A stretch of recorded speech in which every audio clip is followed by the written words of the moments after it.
Study IQ IAS, अब तैयारी हुई अफोर्डेबल। नमस्कार दोस्तों, इजराइल के अंदर चल रहे वॉर के बीच में जो एक बड़ी खबर यहां पर सामने आई है वो ये है कि क्या इजराइल व्हाइट फॉस्फोरस बॉम्ब्स का इस्तेमाल कर रहा है। ये आप देख सकते हो, is Israel using white phosphorus weapons in Gaza again. तो इसके बारे में हम डिटेल से जानेंगे कि एग्जैक्टली खबर क्या आई है और साथ ही साथ ये व्हाइट फॉस्फोरस बॉम्ब्स होता क्या है, ये आप सभी के लिए जानना इंपॉर्टेंट है। Specially exam point of view से डेफिनेटली इससे रिलेटेड कोई ना कोई क्वेश्चन आ सकता है, तो इसको डिटेल से जानेंगे। लेकिन उसके पहले ध्यान रखिएगा, आप में से जो भी लोग यूपीएससी की तैयारी कर रहे हैं, कोई अगर बैच लेना चाहते हैं इससे रिलेटेड, तो हमारे 3 लाइव बैच दोस्तों अभी अभी स्टार्ट हुए हैं विथ वेरियस वैलिडिटीज। सबसे कम दाम पर आपको ये बैचेस चाहिए जिसके अंदर प्रीलिम से लेकर इंटरव्यू तक की पूरी तैयारी कराई जाती है। तो आपको यूज करना है जस्ट कोड अंकित लाइव। ये कोड इस्तेमाल करने से आपको मैक्सिमम डिस्काउंट मिलता है और आप एनरोल करा पाते हैं। और इसके अलावा अगर आप एमसीक्यूज अटेम्प्ट करना चाहते हैं तो मेरे इंस्टा पेज पर जाइए, वहां पर स्टोरीज में जितने भी एमसीक्यूज हैं उसको आप अटेम्प्ट कर पाएंगे। चलिए शुरुआत करते हैं और सबसे पहले ये देखते हैं कि एग्जैक्टली हुआ क्या है, खबर क्या आ रही है। देखिए, इजराइल यहां पर आपको पता है लगातार अब गाजा के ऊपर बॉम्बिंग कर रहा है। मतलब पहले गाजा की तरफ से जिस तरह से रॉकेट्स फायर हुए, इसको देखते हुए इजराइल के अंदर बहुत सारी मृत्यु हुई हैं और इसको लेकर इजराइल काफी नाराज है और कहीं ना कहीं अब उसको इंटरनेशनल बैकिंग भी मिल गई है। मतलब यूएस की तरफ से, यूरोप में कई देशों की तरफ से उनका कहना है कि इजराइल के पास राइट होना चाहिए डिफेंड करने का।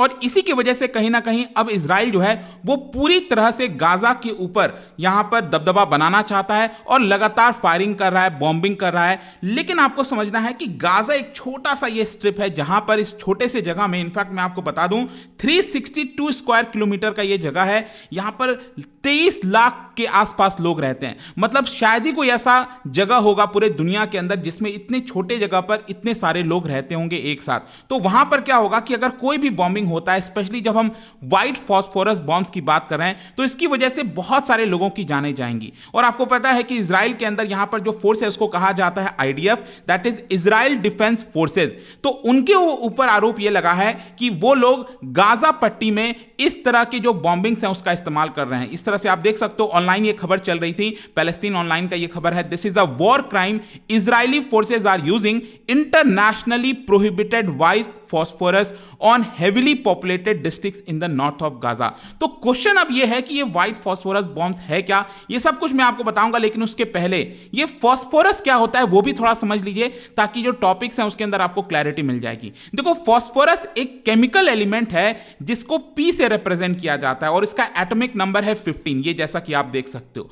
और ये जो एलिमेंट है फॉस्फोरस, ये 2 मेजर फॉर्म्स में आपको देखने को मिलता है। ये एक है व्हाइट फॉस्फोरस और दूसरा है रेड फॉस्फोरस, जैसा कि आप इन पिक्चर्स के अंदर देख सकते हैं। लेकिन आपको समझना है कि ये जो फॉस्फोरस होता है ये हाईली रिएक्टिव होता है। मतलब अगर ये फ्रीली अगर अवेलेबल होगा तो ऑक्सीजन से ये रिएक्ट करेगा और ये अपना रिएक्शन क्रिएट कर सकता है। तो ये रिएक्टिव होने की वजह से ये एलिमेंट अर्थ में फ्रीली अवेलेबल नहीं होता। कहने का मतलब ऐसा कोई जगह नहीं है जहां पर हम कह सकें कि ये फॉस्फोरस यहां पर मिल रहा है और आप जो भी निकालोगे वहां से सिर्फ फॉस्फोरस निकलेगा, ऐसा नहीं है। ये कहीं ना कहीं कंसंट्रेट होता है अर्थ क्रस्ट में अलग अलग फॉर्म में। जैसे कि अगर मान लो यहां पर बताया जाता है कि 1 किलोग्राम अगर हम अर्थ क्रस्ट से निकालते हैं तो उसमें लगभग 1 ग्राम के आसपास आपको फॉस्फोरस देखने को मिल सकता है। तो ये उस फॉर्म में निकलता है, आपको ये समझना है।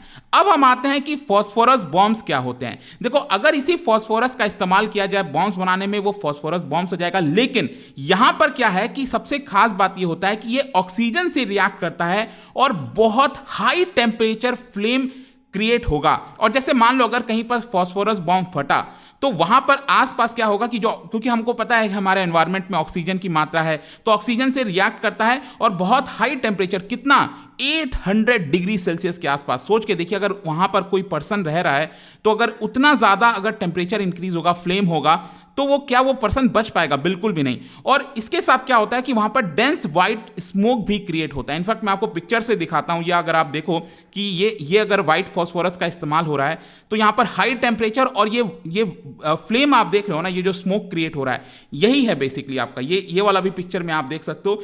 इस तरह से इसका रिएक्शन होता है, बहुत क्विक रिएक्शन प्रोटेक्शन होता है।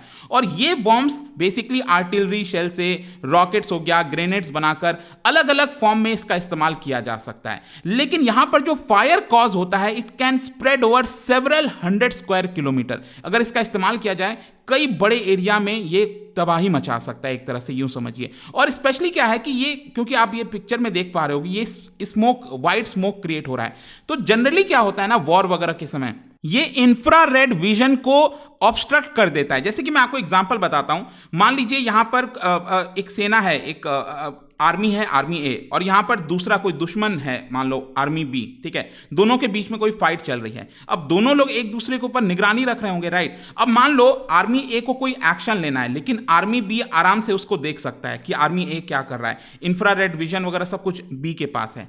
तो आर्मी ए क्या करता है उस केस में, यहां पर बीच में इस तरह का फॉस्फोरस बॉम्ब्स का इस्तेमाल कर लेगा, और उसकी वजह से बहुत ज्यादा वाइट स्मोक क्रिएट हो जाएगा, जिसकी वजह से जो बी है वो देख नहीं पाएगा कुछ समय के लिए।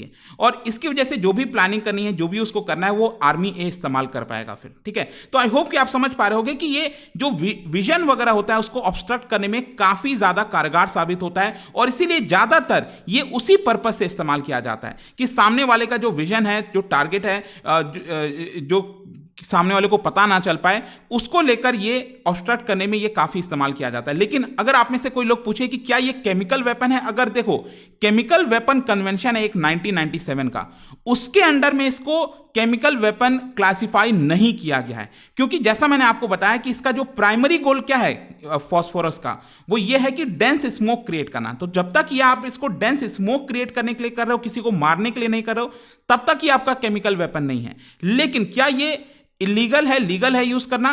देखो यहां पर अगेन मैं यही चीज कहूंगा कि फॉस्फोरस जो बॉम्ब्स होते हैं वो आप सिविलियन एरियाज में इस्तेमाल नहीं कर सकते। जैसे गाजा पट्टी हो गया, तो गाजा पट्टी के अगर हम इंटरनेशनल कन्वेंशंस वगैरह अगर आप देखोगे, जेनेवा कन्वेंशन वगैरह हो गया, तो सिविलियन जो एरियाज होते हैं स्पेशली वहां पर आप इसका इस्तेमाल नहीं कर सकते, क्योंकि अगर आप उसका इस्तेमाल करोगे तो बहुत भारी ये नुकसान पहुंचाएगा। लेकिन हाँ, जैसे मैंने आपको एग्जाम्पल बताया था ना आर्मी ए और आर्मी बी का, तो वहां पर बीच में ओपन ग्राउंड है, ठीक है, और यहां पर खाली है पूरा, तो वहां पर अगर आप इसका इस्तेमाल करते हो तब आप ये कर सकते हो, ताकि उसके विजन को क्रिएट कर सके। लेकिन आप इस बॉम्ब का इस्तेमाल किसी को मारने के लिए नहीं कर सकते। ये यहां पर कन्वेंशन, स्पेशली जो 1977 का जेनेवा कन्वेंशन है, वो रिस्ट्रिक्ट करता है कि आप इसको किसी भी सिविलियंस के ऊपर इस्तेमाल नहीं कर सकते। और जो टॉक्सिक प्रॉपर्टीज है व्हाइट फास्फोरस का, वो भी यहां पर प्रोहिबिटेड है to use as a weapon. आप उसको वेपन के तौर पर इस्तेमाल नहीं कर सकते। अब क्वेश्चन यहां पर आपके मन में यह भी आएगा कि ये इतना ज्यादा डेंजरस वेपन क्यों है, क्या कारण है?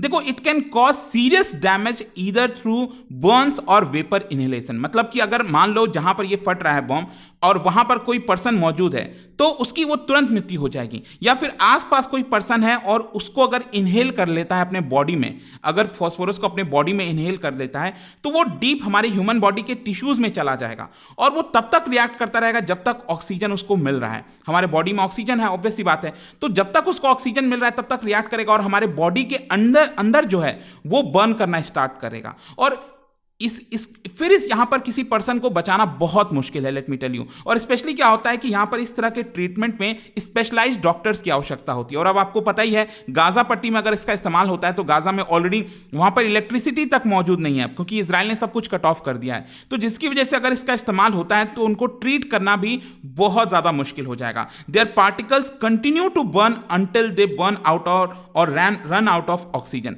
तो ऑक्सीजन के साथ बेसिकली ये रिएक्ट करता रहता है। फिर अब अगर हम बात करें कि पास्ट में क्या मिलिट्रीज ने, क्या किसी देश ने इसका इस्तेमाल किया है, बिल्कुल किया है, कई जगह इसका इस्तेमाल किया गया। इनफैक्ट सबसे पहले तो 19वीं सेंचुरी में बताया जाता है जो आयरिश नेशनलिस्ट थे यूके के अंदर, उनके द्वारा इसका इस्तेमाल किया जाता था। और उसके बाद आगे चलकर वर्ल्ड वॉर 1, वर्ल्ड वॉर 2 सब जगह इस्तेमाल किया गया है। कोरिया वॉर में, वियतनाम हो गया, फिर रशिया ने यहां पर जो फर्स्ट और सेकंड चेचन बैटल्स हैं उसमें भी इस्तेमाल किया। यूएस तक ने, यूएस की जो आर्मी है उन्होंने भी इसको डिप्लॉय किया, एम्प्लॉय किया था इराक वॉर के दौरान। और इसके अलावा 2009 में जो अफगानिस्तान के समय भी यूएस मिलिट्री ने इसका इस्तेमाल किया था, ऐसा बताया जाता है। और इसके अलावा नगोर्नो कारबाख वॉर के दौरान भी 2016 में जो हुआ था, उसमें अर्मेनियन फोर्सेस के ऊपर आरोप है कि उन्होंने अजरबैजान के ऊपर इसका इस्तेमाल किया।